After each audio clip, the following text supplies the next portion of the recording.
सोनम की कहानी में हर दिन नए नए खुलासे हो रहे हैं। गाजीपुर से पुलिस ने सोनम को बरामद किया है। शिलांग पुलिस यूपी पहुंची, सोनम को कब्जे में लिया गया और ट्रांजिट रिमांड पर उसे मेघालय ले गई पुलिस। अब लगातार नए नए खुलासे हो रहे हैं। उधर राजा मर्डर केस में शामिल आरोपियों पर एमपी पुलिस की कार्रवाई जारी है। आरोपियों के घर तक पुलिस पहुंच गई। आरोपियों के घरों में पुलिस ने तलाशी ली। अब इस सब के बीच सोनम के प्रेमी राज कुशवाहा को लेकर उसके परिवार का दावा है कि उसने ऐसा नहीं किया। राजा के परिवार का कहना है कि सोनम की इस पूरी प्लानिंग में सोनम ही मास्टरमाइंड है। उधर सोनम के पिता का आरोप है कि पुलिस झूठ बोल रही है, लेकिन जो खुलासे सोनम ने किए हैं वो मर्डर की मिस्ट्री से पर्दा उठाने के लिए काफी हैं। अब इंतजार उस खुलासे का जब राजा रघुवंशी की पूरे मर्डर की हिस्ट्री से पर्दा उठेगा।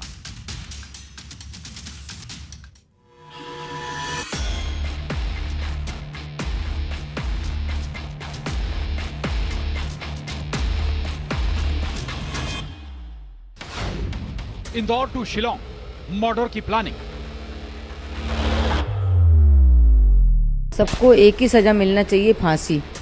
जो जितने भी शामिल हैं राजा के उसमें मर्डर में, उनको सबको फांसी होना चाहिए। राजा के कातिल का भी पता पड़े। अब दुख तो है, मिल भी गई है तो भी हमको तो दुख ही है, छोरा चला गया। ये सब झूठ लगा भैया, सब झूठ। कभी मेरा राज ऐसा नहीं कर सकता। हनीमून सिर्फ बहाना, राजा को था मारना। हमें नहीं पता था, हमने तो सोचा बहुत अच्छी आ गई तो खुशी मनाई। इन्हें सख्त सख्त फांसी की सजा होना चाहिए। गलत दावा कर रहे हैं वो लोग, बिल्कुल 100% गलत दावा कर रहे हैं वो लोग। निराधार झूठ बोल रही है क्योंकि वहाँ की पुलिस फंस रही है उस मामले में, इसलिए वो लोग ये दावा, उल्टा दावा कर रहे हैं। सोनम का ऑर्डर और हो गया मर्डर। तो ये पुलिस को गुमराह कर रही है, जो कि सोनम के आशिक के द्वारा ये सारा काम रचा गया था, जिसका नाम है राज कुशवाहा। उसकी कोई गलती होती है उसे फांसी लगा गवर्नमेंट जो भी आदेश देगी वो हमें मंजूर होगा। राजा रघुवंशी केस में उलझी कहानी पूरी तरह से सुलझ गई।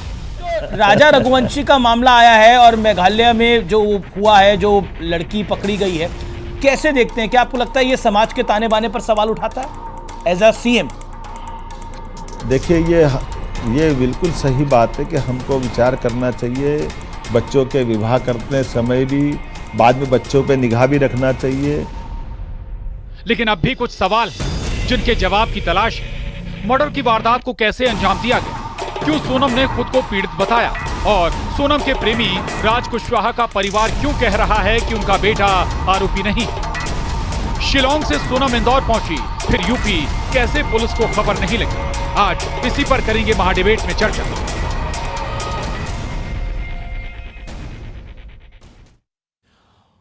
एक पत्नी जो अपने ही पति की कातिल बन गई, एक पत्नी जिसके सामने उसके पति को मौत के घाट उतार दिया गया और वो सब देखती रही, या ये कहें कि उसी के कहने पर ये सब हो रहा था। अब सोचिए कि राजा रघुवंशी की स्थिति के बारे में, जब वो अपनी पत्नी को देख रहा था ये कहते हुए कि मार दो इसे, मार दो इसे, ये सोचकर रूह कांप जाती है। आखिर सोनम को ये सब करने की हिम्मत आई कैसे? आज इसी पर करेंगे चर्चा, लेकिन पहले महाडिबेट के सवालों पर नजर। और हमारे आज के बड़े सवाल हैं, क्या सोनम मर्डर के बाद शिलांग से इंदौर आई थी? यह सवाल इसलिए उठ रहा है कि इंदौर में पुलिस को इस बारे में कोई जानकारी नहीं है, और अगर इंदौर आई थी तो फिर वापस गाजीपुर कैसे पहुंच गई? दूसरा सवाल है, इंदौर से गाजीपुर जाने का ड्रामा आखिर क्यों किया गया? क्या हासिल करना चाहती थी इससे सोनम? महत्वपूर्ण सवाल है। और तीसरा सवाल, सोनम मास्टरमाइंड है या फिर पीड़ित? आखिर सच्चाई क्या है? किस दावे में ज्यादा सच्चाई है? चर्चा करेंगे। खास मेहमान हमारे साथ जुड़ रहे हैं। महत्वपूर्ण मेहमान, उनसे आपका तारुफ करा देते हैं। चंदन अरोड़ा जी हैं, अध्यक्ष हैं पत्नी प्रताड़ित संघ के। स्वागत आपका। भारतीय यादव जी हैं, एडवोकेट हैं, बहुत स्वागत। तपस्या तोमर जी साइकोलॉजिस्ट हैं हमारे साथ, बहुत स्वागत। प्रियंका राणा जी सामाजिक कार्यकर्ता और मीनाक्षी जी मॉडल हमारे साथ इस चर्चा में जुड़ी हैं, आप सभी का बहुत स्वागत है। और लगातार सोनम और राजा रघुवंशी की मिस्ट्री के बाद जैसे ही सोनम सामने आई हैं, एक एक परतें धीरे धीरे खुलने लगी हैं और बहुत हद तक चीजें या तस्वीरें साफ होती हुई भी नजर आ रही हैं। पहले जो थ्योरी चलती रही उससे बिल्कुल उलट ये मामला निकलकर सामने आया, लेकिन जब ये मामला या हकीकत सामने आई तो इससे बहुत सारे सवाल खड़े हो गए हैं और उन सवालों का जवाब तलाशने की कोशिश आज हम अपनी इस चर्चा में करेंगे। सबसे पहले मैं तपस्या तोमर जी के पास जाऊंगा। तपस्या तोमर जी, थ्रिलर मूवीज, फिल्में, वेब सीरीज, बहुत कुछ हम सोशल मीडिया पर देख रहे हैं, हमारे मोबाइल पर बहुत सारा डेटा मौजूद है। क्या हम उनसे प्रभावित होते हैं? क्या इस पूरे घटनाक्रम के मद्देनजर पूछ रहा हूं, क्या मानसिक तौर पर बीमारी की ओर इशारा करता है? ऐसी इस दिशा में कैसे चला जाता है कोई शख्स? इतना क्रूअल कैसे हो सकता है? बिल्कुल, आपका जो सवाल है वो बहुत ज्यादा जायज है ये जानना कि जो सीरियल्स हम लोग देखते हैं या फिर किसी भी तरीके की फिल्में देखते हैं वो क्या वाकई हमारे मानसिक जो हमारे डिसीजंस होते हैं उस पर असर करते हैं। तो मैं बिल्कुल यहाँ पे बताना चाहती हूँ कि बिल्कुल अगर हम जिस तरीके की चीजें देखते हैं, चाहे वो फिल्मों के माध्यम से देख रहे हो, वेब सीरीज के माध्यम से देख रहे हो, तो वो कहीं ना कहीं हमारे जो प्रिंट्स हैं हमारे ब्रेन में आ जाती हैं और उसी के हिसाब से हम एक्शंस भी करने लगते हैं। तो डेफिनेटली वो एक बहुत बड़ा रीजन है जिसके कारण आजकल हम देखते हैं कि बहुत सारी ऐसी एक्टिविटीज होने लगी हैं जो कि एक्सेप्टेबल सोसाइटी में नहीं है। अगर हम सोनम की बात करते हैं, जैसे कि आपने कहा कि कहीं ना कहीं मेंटल हेल्थ प्रॉब्लम हो सकती है क्या, देखिए ये दावा करना तो बहुत मुश्किल है कि कोई मेंटल हेल्थ प्रॉब्लम हो, लेकिन हाँ बहुत सारे ऐसे प्रेशर हैं जो कि कई बार बहुत सेंसिटिव होते हैं। महिलाएं कई बार उसे इमोशनली बहुत अलग लेवल पे हैंडल नहीं कर पाती हैं और जिस तरीके से आज की हमारी जो आधुनिकता है उसमें भी हम देखते हैं कि हर महिला को अपने आप को बेहतर साबित करने के लिए वो किसी भी हद तक जा सकती हैं। तो कहीं ना कहीं वो एक कंपटीशन का भाव हो सकता है, वो कहीं ना कहीं इनसिक्योरिटी हो सकती है जो आजकल महिलाएं उस लेवल पे नहीं एक्सेप्ट कर पा रही हैं, नहीं उसमें एडजस्ट कर पा रही हैं। तो वाकई ये एक बहुत बड़ा कारण हो सकता है मानसिक स्वास्थ्य को लेकर। जी बिल्कुल ठीक बात है। हमारे साथ मीनाक्षी जी भी हैं, मॉडल हैं और बॉलीवुड से जुड़ी हुई हैं, एंटरटेनमेंट इंडस्ट्री से जुड़ी हुई हैं। मीनाक्षी जी, अभी मैं वेब सीरीज़ की बात कर रहा था या इस तरह के और दूसरे कंटेंट की बात कर रहा था, क्या वाकई इनका कुछ असर पड़ रहा है, समाज पर असर पड़ रहा है क्या? कैसे देखते हैं आप इसे? देखिए, मैं मानती हूँ कि फिल्म जो है वो लोगों को अफेक्ट करती है, यूथ को अफेक्ट करती है, एल्डर को अफेक्ट करती है, वुमेन को अफेक्ट करती है, आई मीन हर वर्ग के लोगों को अफेक्ट करती है। बट देखिए कुछ ना कुछ अगर हम इस चीज को मानते चले तो कहीं ना कहीं क्या फिल्म जो है सिर्फ जो समाज में चल रहा है उसी को दिखाती है, बिल्कुल दिखाती है, बट क्या उसको बहुत ज्यादा ओवरडू करके दिखाया जाता है तो उसमें भी सच्चाई है कि फिल्म जो है हद से ज्यादा ओवरडू करके मतलब उसमें मिर्च मसाला के दिखाया जाता है। लेकिन अगर ये बोले कि फिल्म जो है क्या समाज में जो चल रहा है सच्चाई को नहीं दिखाते हैं तो उससे भी हम पीछे नहीं हट सकते, क्योंकि फिल्म जो समाज में चल रहा है उसको दिखाती है। तो मुझे ये लगता है कि हाँ बिल्कुल फिल्म का है, बिल्कुल एक रोल है, कहीं हद तक रोल है, बिल्कुल है, बट पूरे तरीके पे फिल्म को इफ और वेब सीरीज को और जो भी कुछ है उसको रिस्पॉन्सिबल नहीं ठहराया जा सकता है। देखिए हर चीज बढ़ रही है, आप क्या चीज चूज करते हैं वो आप पे डिपेंड करता है। देखिए जहाँ अच्छाई है वहाँ बुराई भी है, जहाँ क्षमा है वहाँ बदला भी है, तो आप किस चीज को चूज करते हैं वो आप में मैटर करता है। और वह जो है बहुत ज्यादा मुझे लगता है कि बिल्कुल ये आप पे डिपेंड करता है आप क्या लेते हैं और उसको क्या कैसे डिलीवर करते हैं। आगे लौटूंगा आपके पास। भारती यादव जी, तो ये जरूर इस पूरे केस को आप भी लगातार मॉनिटर कर रही होंगी, चाहे एक वो मेरठ का मामला हो, ऐसे बहुत सारे पहले भी मामले सामने आए हैं और खासतौर से सोनम और राजा रघुवंशी के मामले में कैसे रचा गया, एक पूरा षड्यंत्र रचा गया, कैसे डाइवर्ट करने की कोशिश की गई, कैसे भ्रमित करने की कोशिश की गई ताकि जब कभी ये मामला सामने आए तो शायद जो कल्पित हैं या जो दोषी हैं वो बच निकलें। आप कैसे देखेंगे? हमारे पुलिस प्रशासन ने जी। बहुत ही मेहनत करके जी। और पूरे उनको कहीं भागने में सफल नहीं होने दिया। एक के बाद एक कड़ी जुड़ती गई और उनको पकड़ लिया जी। ये बहुत अच्छी बात है कि वो पकड़ में आ गए हैं और उनके द्वारा उन अपराध किया गया वो भी स्वीकार कर लिया गया। सोनम ने अपने आशिक के द्वारा जो राजा रघुवंशी की को जान से मारने का प्लान करके हत्या की, वो बहुत ही शर्मनाक घटना है। बिल्कुल, वाकई बेहद शर्मनाक घटना है। और जी 309 जी और वह 238 बीएनएस के तहत केस भी दर्ज हो गया है उन सभी पर। जी, स्वाभाविक है, जो साक्ष्य मिले हैं भी वो सब इशारा कर रहे हैं, सारे साक्ष्य या फिर जो सर्विलांस के जरिए जो डेटा सामने आया वो इशारा कर रहा है कि कैसे साजिश रची गई। मैं चंदना अरोड़ा जी के पास जाऊंगा, अध्यक्ष हैं पत्नी प्रताड़ित संघ की। चंदना जी, अभी तक तो कहा जाता था कि पत्नियां प्रताड़ित होती हैं, लेकिन यहां तो तस्वीर बदल गई, उलट गई। हमने इसको नाम दिया है वैवाहिक आतंकवाद, जी, मैरिटल टेररिज्म। टेररिज्म, आतंकवाद एक ऐसी प्रक्रिया है जो हर सिस्टम को, हर क्रिया को पंगु कर देती है। जी। ये हमारे पास इस क्राइम से लड़ने के लिए कुछ नहीं है, हमारे पास कोई धाराएं नहीं हैं। बीएनएस में धाराएं हैं, पत्नी अगर प्रताड़ित है तो पत्नी के ऊपर अगर क्रूरता हो रही है तो हमारे पास धाराएं हैं, पति के ऊपर अगर क्रूरता हो रही है, कुछ हो रहा है तो हमारे पास धाराएं नहीं। इसी कारण आप देख रहे हैं कि जो हाल में केसेस हुए हैं, जैसे ड्रम कांड हो गया, अतुल सुभाष का मामला हो गया, हमारे इंदौर में एक सूरज पडियार का मामला आया था, नितिन पडियार उसमें बहुत काम किया उन्होंने। इनमें हम कोई कार्रवाई नहीं कर पा रहे, स्ट्रॉन्ग कार्रवाई, जिसको स्ट्रिक्ट कार्रवाई कहा जाता है, वो हम नहीं कर पा रहे हैं, क्योंकि हमारे पास अभी हमारे को नई धाराएं बनानी पड़ेंगी, नए हमें कानून लाने पड़ेंगे जिससे कि हम नई सजाएं दे पाएं। अब ये जो एक केस मैं बताना चाहती हूँ, कुछ साल पहले यहाँ पर एक गैंगरेप हुआ था, 14 साल की लड़की का गैंगरेप हुआ था। सारे वकीलों ने तय किया था कि हम ये केस नहीं लड़ेंगे इन आरोपियों के खिलाफ के तरफ से। कोई प्राइवेट वकीलों ने तय किया था कि हम इन लोगों को कानूनी जो नहीं देंगे, जी। सुरक्षा होती है वो नहीं देंगे। और उसके बाद कुछ वकील आए जो उस केस को लड़ना चाहे, तो उन महिला संगठनों ने जाके उन वकीलों की टेबलें तोड़ दी थी कि तुम नहीं लड़ोगे ये केस। इस तरह का मामला ये इंदौर का आया है। इसमें सारे वकीलों को तय करना चाहिए कि हम इस केस को नहीं लड़ेंगे, और अगर इस केस को कोई लड़ता है तो महिला संगठनों को जाना चाहिए। महिला संगठन ज्यादा संगठित हैं अभी हमारे पास।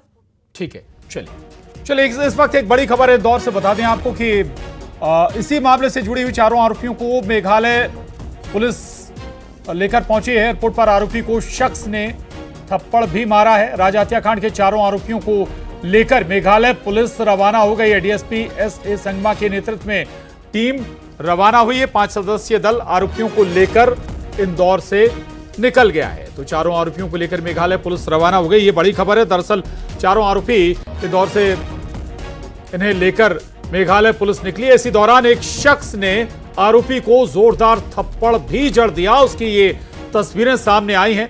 राजा हत्याकांड के चारों आरोपी, जिन्हें अब मेघालय पुलिस शिलोंग लेकर जा रही है।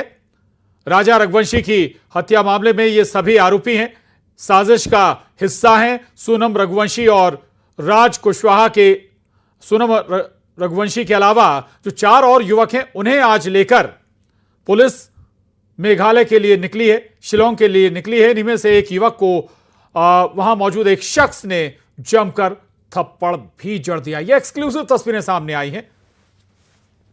और एक बार फिर लौटते हैं अपनी चर्चा पे। प्रियंका राणा जी हमारे साथ जुड़ी हुई हैं, सामाजिक कार्यकर्ता हैं। प्रियंका जी, कि सामाजिक ताने बाने की कमी हम कहें या सामाजिक ताने बाने की कसावट में जो कमी है उसका हम एक ये रिएक्शन इस तौर पर देख रहे हैं?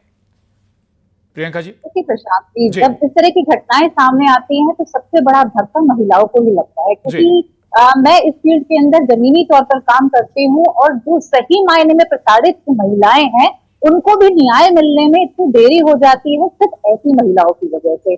तो इस तरह की महिलाओं को कोई भी सपोर्ट नहीं करता है। अभी जो मेरे से पहले बात की जा रही थी कि भाई सब लोग बायकॉट कर दें, तो मुझे नहीं लगता है कि इस तरह के कानून का अधिकार सबके पास है। अगर कोई फेक एलिगेशंस लगाता है या कुछ है, रेप के केसेस अगर पुरुष के खिलाफ लगते हैं तो उसको भी अधिकार है ना।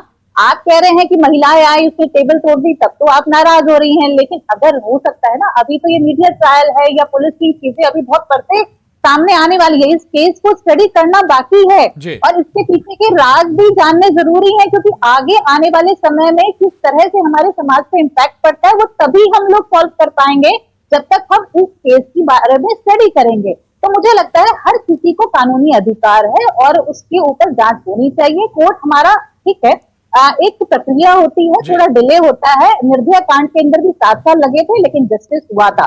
तो पुरुषों के लिए कानून नहीं है, ऐसा नहीं है, पुरुषों को भी अधिकार मिलते हैं। पूरी तरह से कोर्ट के अंदर साबित करना पड़ता है तभी उनको सजाएं मिलती हैं, अदरवाइज नहीं मिलती है। और अगर आप ये कहेंगे कि जिन महिलाओं के लिए बहुत सारे कानून है, पुरुषों के लिए तो फिर तिहाड़ जेल के अंदर इतनी सारी महिलाएं कैसे बंद है?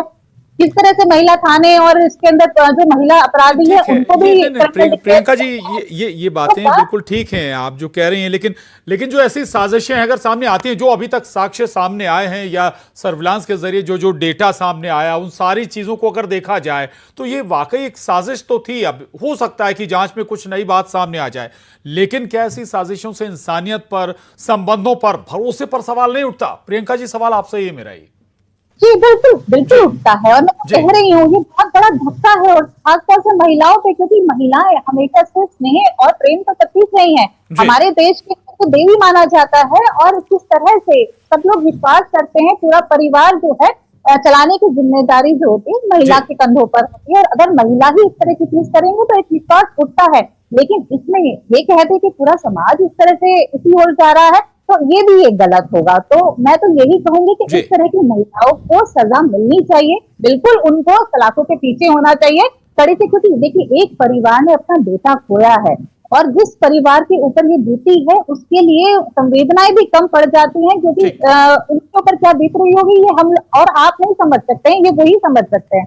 लेकिन बात ये आ जाती है कि जब ऐसी बातें आती हैं तो ये कितने केसेस हैं ऐसे केसेस, लेकिन किस तरह से मीडिया में मीम्स कैसे बन रहे हैं कि सारे पुरुष प्रताड़ित हैं, सारे पुरुष डर गए हैं। ये तो खैर कई बार अतिरेक हो जाता है प्रियंका जी, अतिरेक हो जाता है कि कहीं सारी महिला भी या सारे पुरुष, ये ठीक है अतिरेक चीजें होती हैं। तपस्या तोमर जी, सवाल मेरा आपसे है, ये जो हाल फिलहाल एक के बाद एक इस तरह की घटनाएं सामने आ रही हैं, अभी जिक्र भी कर रही थी, कुछ इंदौर का मामला था, फिर ग्वालियर का मामला और मेरठ का मामला, ऐसे जो एक के बाद एक घटनाएं आ रही हैं, ये खास तौर से मेल कैटेगरी में युवाओं पर, लड़कों पर क्या इंपैक्ट डाल रही होगी, उनकी मना स्थिति इस वक्त क्या इंपैक्ट हो रहा होगा, ये जरूर समझना चाहूंगा आपसे। देखिए, आपका प्रश्न बहुत अच्छा है और यहाँ पे आपने जो एक बात बोली है कि पुरुषों पे क्या असर हो रहा होगा इसका, मैं आपको यहाँ पे एक बात बताना चाहती हूँ कि जब भी कोई क्राइम करता है तो उसमें हम डिफरेंशिएट नहीं कर सकते हैं कि महिला ने किया या पुरुष ने किया। ये कहीं ना कहीं पे क्राइम को लेकर कहीं पे ये लाइन नहीं लिखी गई है कि पुरुष ही कर सकते हैं या महिला नहीं कर सकती हैं। तो ये पहले तो हम इस चीज को हटा देते हैं, लेकिन हाँ, अगर पुरुष के साथ में हो रहा है तो महिलाएं कई बार उस चीज को लेकर डरती हैं, और अगर महिलाएं कर रही हैं तो जो पुरुष वर्ग है उनके ऊपर भी कहीं ना कहीं असर होता है। लेकिन यहाँ पे एक सवाल मैं कहना चाहती हूँ, यहाँ पे रखना चाहती हूँ कि जब अगर मैं सोनम की बात करती हूँ, इस केस की बात करती हूँ, तो जब ये प्लानिंग की गई थी तो क्या उसके व्यवहार में कोई परिवर्तन घर वालों ने नोटिस नहीं किया? जब उसकी शादी हो रही थी तब क्या घर वालों ने उसके व्यवहार के परिवर्तन पे नोटिस नहीं किया? क्योंकि जब भी कोई भी व्यक्ति प्लान करता है तो उसके व्यवहार के परिवर्तन सबसे पहले घर के लोगों को समझ में आते हैं, क्योंकि ये सिर्फ रात भर में प्लानिंग नहीं हुई है, ये बहुत पुरानी थी। तो जब ये बहुत पहले से थी तो उसके परिवर्तन को हम क्यों नहीं समझे? तो एक मानसिकता को समझना भी हम सबका नैतिक कर्तव्य है। मुझे लगता है कि हम फिजिकल हेल्थ पे तो बात करते हैं, लेकिन जो मेंटल चेंजेस आते हैं उसको हम नेग्लेक्ट कर देते हैं, चाहे बच्चे हो, पुरुष हो या महिला। अभी ये बात भी बाहर आनी बाकी है कि क्या परिवार का दबाव था या फिर परिवार को पता था जो सब कुछ चल रहा था। ये इन्वेस्टिगेशन जब आगे होगी तो संभव है कि शायद सामने आए, तो ये भी हमें देखना होगा कि परिवार को कैसे रिएक्ट करना है ऐसे हालात में। तपस्या जी, नहीं, लेकिन अगर व्यवहार परिवर्तन की बात कर रहे हैं, हम ये नहीं कह रहे हैं कि उनके ऊपर कोई दबाव था या नहीं था। अगर जो भी व्यवहार परिवर्तन शादी के बाद में देखा गया था, तो उस पे भी कहीं ना कहीं हम सबको जागरूक होना चाहिए कि अगर हमारे व्यवहार परिवर्तन कहीं पे भी होता है, चाहे वो कोई महिला हो, पुरुष हो, पड़ोसी हो, घर हो, बच्चा हो, तो उस पे हमें तुरंत एक्शन लेना चाहिए, समझना चाहिए, बातचीत करनी चाहिए। तो वो कहीं ना कहीं नेग्लिजेंस है। ठीक है, चलिए मैं माफी चाहूंगा, वक्त की थोड़ी सी कमी है, लेकिन बहुत सारे सवाल अभी भी हैं कि आखिर मैरिज, लव मैरिज क्या बेहतर है। एक विवाह जैसा जो गठबंधन है वो अब सवालों के दायरे में इन घटनाओं को देखते हुए सामने आ गया है। बहुत शुक्रिया आप सभी खास मेहमानों का इस चर्चा में शामिल होने के लिए। और बड़ी खबर इस वक्त की, इंदौर एयरपोर्ट पर आरोपी की पिटाई हुई है। सोनम रघुवंशी, राजा रघुवंशी मामले में इंदौर एयरपोर्ट पर दरअसल जो चारों आरोपी हैं उनको मेघालय पुलिस शिलोंग लेकर जा रही है, तभी एक जो आरोपी है उसकी जमकर पिटाई हो गई। एयरपोर्ट पर आरोपी को एक शख्स ने जमकर थप्पड़ जड़ दिया, जोरदार थप्पड़ मार दिया। ये देखिए आप, जो शिलोंग पुलिस है, मेघालय पुलिस है, चेहरे को ढककर ले जा रही आरोपियों के, लेकिन तभी एक शख्स वहां पहुंचता और उसने जमकर जोरदार थप्पड़ भी जड़ दिया आरोपियों को। 4 आरोपी इंदौर से शिलोंग ले जाए जा रहे हैं और दूसरी तरफ सोनम को पहले ही शिलोंग बताया जा रहा है कि मेघालय पुलिस लेकर पहुंच चुकी है और अब इन 4 आरोपियों को फ्लाइट के जरिए शिलोंग ले जाया जाएगा। लेकिन तभी एयरपोर्ट पर जो घटनाक्रम हुआ उसकी तस्वीरें आपके टीवी स्क्रीन पर, एक्सक्लूसिव तस्वीरें हैं ये। पिटाई हो गई। इनमें 4 जो आरोपी हैं, इनमें ये चारों इस साजिश में शामिल रहे हैं। राज कुशवाहा जो मास्टरमाइंड कहा जाता है सोनम रघुवंशी के साथ, वो जरूर इंदौर में ही मौजूद था, लेकिन बाकी जो 3 आरोपी थे वो कामाख्या या कहें गुवाहाटी पहुंचे थे। कामाख्या देवी जब दर्शन करने पहुंचे थे, इनके पीछे पीछे लगातार रेकी कर रहे थे। लगातार सोनम इन तीनों बाकी आरोपियों से लाइव लोकेशन भी शेयर कर रही थी और अब ये पुलिस के कब्जे में। क्रिमिनल को मारा है, हाँ मारा है, क्रिमिनल को मारा है। उसने एक बिल्कुल इन लोगों ने एक बच्चे की जान ली है, उसको तड़पा के मारा है वहाँ पर। खुद हत्या की साजिश को लखवानी इंदौर का नाम बदनाम हुआ, आप बिल्कुल बदनाम हुआ है साहब, नंबर 1 पे चलता है। इधर ऐसा प्लानिंग करके मारा है, क्यों नहीं बदनाम होगा? फांसी देना चाहिए सबको बस। उसने ही अपने पति की साजिश रची। बिल्कुल साहब, अभी सब तथ्य बिल्कुल सत्य सामने आएंगे। सीबीआई जांच होना चाहिए। सबसे बड़ी नकाब पहने उसका, तो उस नकाब पहने उसका नजर आया। कौन ये नाम वो चेहरे किसी के नहीं देख पाए, बस ये था कि उन्होंने इंदौर के बच्चे को मारा, इसलिए गुस्से में मार दिया। इस सीधी तस्वीर आपको दिखा रहे हैं कि पुलिस का एक काफिला पहुंचा है। ये तस्वीर दिखा रहे हैं इंदौर एयरपोर्ट से। शिलोंग पुलिस और इंदौर पुलिस दोनों साथ में, और शिलोंग पुलिस जो है सभी आरोपियों को लेकर ट्रांजिट रिमांड पर ये सभी आरोपियों को लेकर शिलोंग जा रही है। ये तस्वीर हम दिखा रहे हैं और ये तस्वीर इस वक्त हम सीधी तस्वीर इंदौर एयरपोर्ट से दिखा रहे हैं, जिसमें आपको तमाम पुलिस के बड़े अधिकारी, इंदौर पुलिस के बड़े अधिकारी इसमें नजर आएंगे। एक एक तस्वीर इस वक्त हम दिखा रहे हैं और ये देखिए, इसमें देखेंगे आपको शिलोंग के जो पुलिस अधिकारी हो, देखिए ये तस्वीर देखिए इस वक्त में, इसमें आरोपी है। ये तस्वीर हम दिखा रहे हैं आपको, ये तस्वीर है और जिसमें विशाल उर्फ बिक्की, और ये तस्वीर हम दिखा रहे हैं आपको। और ये गाड़ी के अंदर बैठा हुआ है। शिलोंग पुलिस इसे अपने साथ लेकर जा रही है और ये वो हत्यारे हैं जिन्होंने शिलोंग में राजा की हत्या कर दी थी। हनीमून मनाने के लिए राजा और सोनम गए थे और राजा की वहां पर इन सब आरोपियों ने हत्या कर दी थी और राजा रघुवंशी की हत्या के आरोपियों को शिलोंग पुलिस अपने साथ लेकर जा रही है। आगे की जो जांच है वो शिलोंग पुलिस करेगी, उनसे बातचीत करेंगे। और ये देखिए, ये तस्वीर हम आपको दिखा रहे हैं कि इन तस्वीरों में कि आरोपी नजर आ रहा है और ये इस वक्त पुलिस क्यों, और ये देखिए, ये तस्वीर दिखा रहे हैं। राज यही मुख्य आरोपी मास्टरमाइंड है। ये सोनम के कहने पर इसने ही राज के रघुवंशी की हत्या कर दी थी। ये तस्वीर हम दिखा रहे हैं इंदौर एयरपोर्ट की और यहाँ से ट्रांजिट रिमांड पर इन आरोपियों को लेकर जा रहे हैं। और ये तस्वीर दिखा रहे हैं कि राज को शिलोंग पुलिस अपने साथ लेकर ट्रांजिट रिमांड पर जा रही है। ये एक तस्वीर हम आप इंदौर एयरपोर्ट से दिखा रहे हैं। इस वक्त देखिए, आपको शिलोंग के जो बड़े अधिकारी हैं, शिलोंग पुलिस जो है वो आपको इसमें नजर आएगी। और ये देखिए, एक के बाद एक आरोपी आ रहे हैं। एक आरोपी जो राज है उस आरोपी को लेकर जाएगा और ये दूसरे तुमने क्यों मारा था? क्यों मारा था? किसके कहने पे मारा? ये तस्वीर क्यों मारा था? किसके कहने पे हमला किया था? किसके कहने पे?